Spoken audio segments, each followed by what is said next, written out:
Acha, can you guess? I'll give you two chances. Was it a girl or a boy? Try it out. Girl. Girl.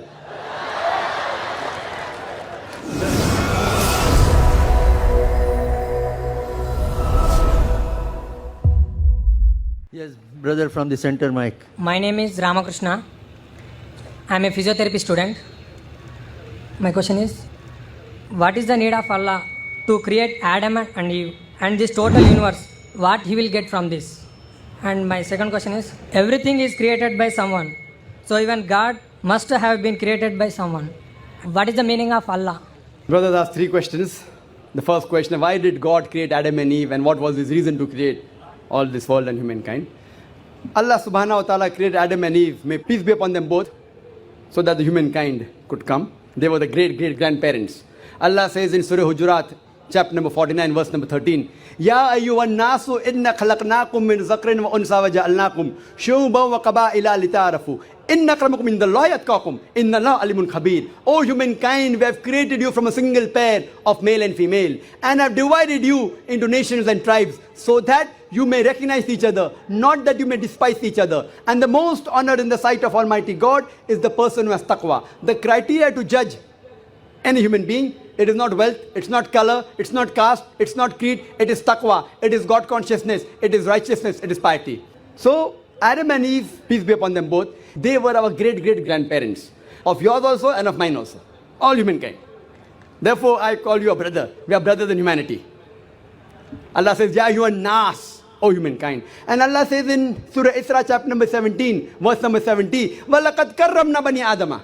Almighty God has honored all the children of Adam, whether they are born in India, USA, UK, born in a Hindu family or a Muslim family or a Christian family. Allah says He has honored all the Bani Adam. If you are a human being, Allah has honored you. Whether your name is Zakir, Abdullah, Ramu, Shankar, if you are born as a human being, Allah has honored you. Now coming to the question, why has Almighty God created the human beings? Allah has created the human beings because Allah says this is one of His best creation. All the other creations of Allah subhanahu wa ta'ala, they obey Him. We have the angels. Whatever Almighty God says, the angels obey Him directly. They have no free will. The human being is the creation of Allah subhanahu wa ta'ala, which has a free will. We can either obey Him or disobey Him. So Allah has created such a creation. We are one of His best creation and the best of forms. But we have a choice of either obeying God or disobeying God. If we obey God, we will go to Jannah, we will go to Swarg, we will go to heaven. If we disobey Him, we will go to hell, we will go to Nark. So this is the test for the hereafter. Allah says in Surah Mulk, chapter number 67, verse number 2, Allazi khalaqal mauta wal hayata. It is Allah who has created death and life to test which of you is good in deeds. So this life is a test for the hereafter. So Allah has created the human beings, and Allah says in Surah Dhariyat, chapter number 51, verse number 56, وَمَا خَلَقْتُ الْجِنَّ وَالْإِنسَ إِلَّا لِيَعْبُدُونَ. That we have created the jinn and the men not but to worship Him. So we are supposed to worship, obey the commandment of Allah subhanahu wa ta'ala. So this is the different creation of Allah subhanahu wa ta'ala, which has the free will of even going against Allah subhanahu wa ta'ala or obeying Him. All the other things, the stars, the trees, the mountains, the Quran says they do sajda to Allah subhanahu wa ta'ala, they prostrate to Him, they obey Him. We have a free will. Now when Allah has given a free will, with the free will if we obey Him, we become higher than the angels. With the free will if we disobey Him, we become the partners of the devil. So He's created us for the test for the hereafter. Coming to your second question. Everything has a creator. Who created? God.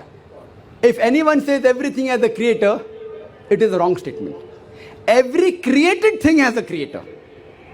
The definition of God is He is uncreated. The moment you say who created God, He's not God. The definition of God is He is uncreated. Suppose a person comes and asks you, that brother, my friend John, he was admitted in the hospital. He gave birth to a child. Can you guess, was it a girl or a boy? Can you guess? Try it out. Guess. Can't guess. Why? Can you on the microphone? Can you guess, was it a girl or a boy? Huh? See, brother John, he was admitted in the hospital. He gave birth to a child. Was it a girl or a boy? Can you guess? A 50% chance. Girl or boy? People are laughing. Why?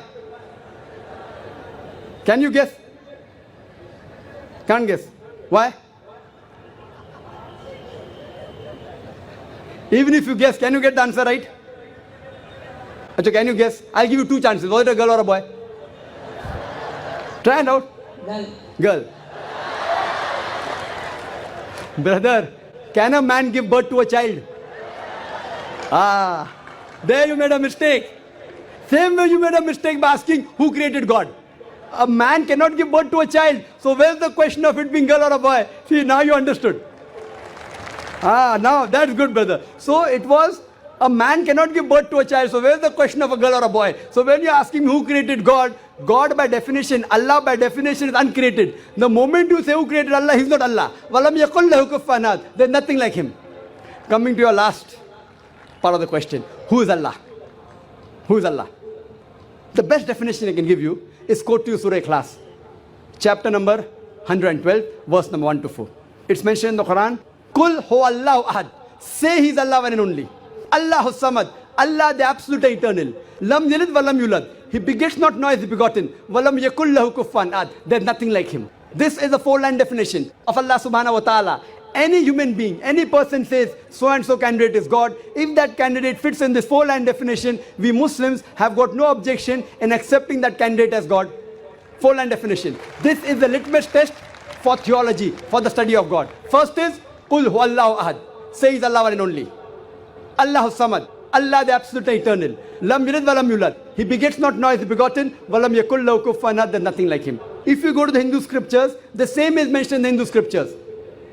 Kul huwallahu ahad is mentioned if you read Chandogya Upanishad, chapter number 6, section number 2, verse number 1. Ikkam evidityam. God is only one without a second. Second test. Allahu samad. Allah the absolute eternal. Bhagavad Gita chapter number 10, verse number 3 says, I am known as the Lord of all the worlds, the unbegotten, the beginningless. Third test. Lam yalid walam yulad. He begets not nor is he begotten. It's mentioned in the Shvetashvatara Upanishad.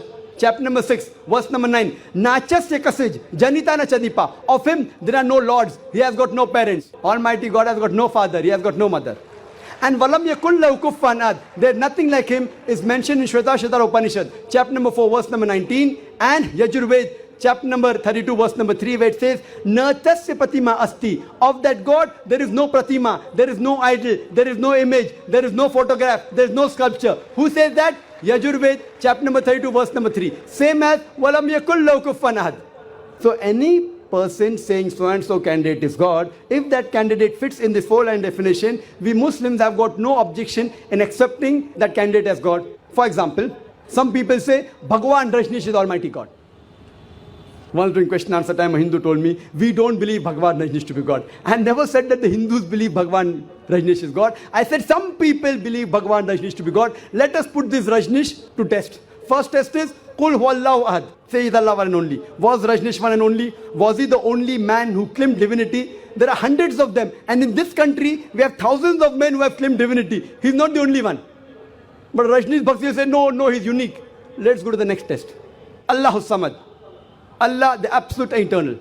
Was Rajneesh absolute eternal? We know from his biography, from his autobiography, he was suffering from asthma, from diabetes, from chronic backache. Imagine Almighty God suffering from asthma, diabetes, chronic backache. Third test. Lam yalid walam yulad. He begets not nor is begotten. Bhagwan Rajneesh was born in Madhya Pradesh. He had a father and mother. In 1981, he goes to America, USA. And he takes thousands of Americans for a ride. In the state of Oregon, he starts his center and calls it as Rajneeshpuram, his village. Later on, the American government arrests him and put him behind bar. Rajneesh says, the American government slow poisoned me. Imagine Almighty God being slow poisoned. In 1985, the American government kicked him out of the country. He comes back to India in the same city, Pune, and he goes back to his center, which is now called as Osho Commune. And if you go to the Samadhi of Rajneesh, it is mentioned there on the Samadhi, Bhagwan Rajneesh, Osho, never born, never died, but visited the earth from the 11th of December 1931 to the 19th of January 1990. Never born, never died, but visited the earth from the 11th of December 1931 to the 19th of January 1990. They forgot to mention in Samadhi, he was not given visas to 21 countries of the world. Almighty God coming in this world to visit the world and requires visas to go to different countries. And the Archbishop of Greece said, if you don't remove Rajneesh out of this country, we'll burn his house and the house of the disciples. And the last test, Walam yakul lahu kufuwan ahad, is so stringent that no one besides the true Almighty God can pass. The moment you can compare God to anything, He is not God. Walam yakul lahu kufuwan ahad. We know Rajneesh, like the human beings, had a beard, one nose, two eyes, 2 ears, 2 hands. The moment you can compare God to anything in this world, He is not God. Walam yakul lahu kufuwan ahad. If someone says Almighty God is 1,000 times stronger than Arnold Schwarzenegger. Might have heard the name of Arnold Schwarzenegger? Have you heard Arnold Schwarzenegger? The person who got the title Mr. World, Mr. Universe. The strongest man in the world, the strongest man in the universe. The moment you can compare God to anyone, whether it be Arnold Schwarzenegger, whether it be Dara Singh, whether it be King Kong, whether it be 1,000 times or 1,000,000 times, the moment you can compare God to anything in this world, He is not God. Walam yakul lahu kufuwan ahad. There's nothing like Him. So this is a 4-line definition of Allah subhanahu wa ta'ala given in the Quran. Whichever God you're worshipping, brother, put that God to the test of Surah Ikhlas. If that God passes, that is the true God. Otherwise, it's a fake God.